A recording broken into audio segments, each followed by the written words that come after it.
കേരളത്തിന്റെ മനസാക്ഷിയെ തന്നെ നടുക്കിയ ഒരു ക്രൂര സംഭവം. ഒരു മിസ്ഡ് കോളിൽ ആരംഭിച്ച സൗഹൃദം അവസാനം ഒരു പെൺകുട്ടിയുടെ ജീവൻ കവർന്നെടുത്ത ഭീകര കഥയായി മാറി. തിരുവനന്തപുരത്തെ അമ്പൂരി സ്വദേശിയായ രാഖി ജീവിതത്തെക്കുറിച്ച് വലിയ സ്വപ്നങ്ങളുമായി മുന്നോട്ടു പോയിരുന്ന ഒരു സാധാരണ പെൺകുട്ടി.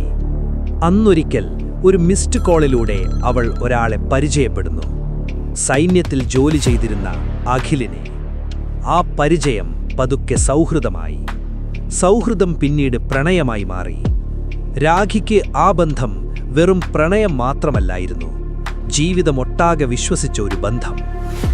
പിന്നീട് പുറത്തുവന്ന വിവരങ്ങൾ പ്രകാരം അഖിൽ രഹസ്യമായി രാഖിക്ക് താലി ചാർത്തി വിവാഹം കഴിച്ചിട്ടുണ്ടെന്നതാണ്. പക്ഷേ കുടുംബം അഖിലിന് മറ്റൊരു വിവാഹം നിശ്ചയിച്ചു.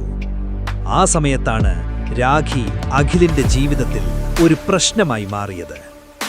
സ്വന്തം രഹസ്യബന്ധം പുറത്തുവരുമെന്ന ഭയത്തിൽ അഖിലെടുത്ത തീരുമാനം അത്യന്തം ക്രൂരമായിരുന്നു.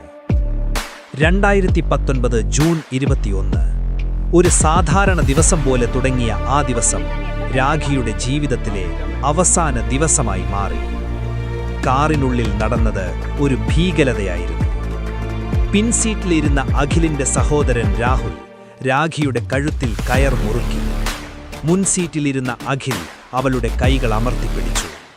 അവൾ ഏറ്റവും കൂടുതൽ വിശ്വസിച്ച മനുഷ്യൻ തന്നെ അവളുടെ ജീവൻ ഇല്ലാതെയാക്കാൻ മുന്നിൽ നിന്നു.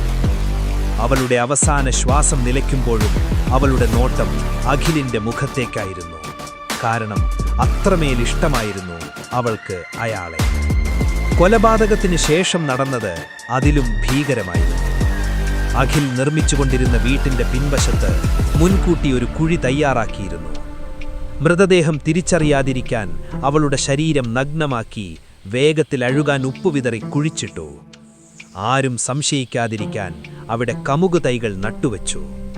രാഖിയെ കാണാതായതിനെ തുടർന്ന് നടത്തിയ പോലീസ് അന്വേഷണം ഈ ഭീകര സത്യത്തെ പുറത്തുകൊണ്ടുവന്നു. അവസാനം സൈനികനായ അഖിലും സഹോദരൻ രാഹുലും ഉൾപ്പെടെ പ്രതികൾ പിടിയിലായി. കോടതി പ്രതികൾക്കെതിരെ ജീവപര്യന്തം തടവുശിക്ഷ വിധിച്ചു. എന്നാൽ അവളുടെ മാതാപിതാക്കളുടെ ഹൃദയത്തിലുണ്ടായ ശൂന്യത ആർക്കും നികത്താൻ കഴിയില്ല. എഴുതിയത് റഷീദ് തുഴിയൂർ, ഫ്യൂഷൻ ഫ്ലിക്സ് മീഡിയ. ഇതുപോലെയുള്ള യാഥാർത്ഥ്യങ്ങൾ അറിയാൻ പിന്തുടരൂ.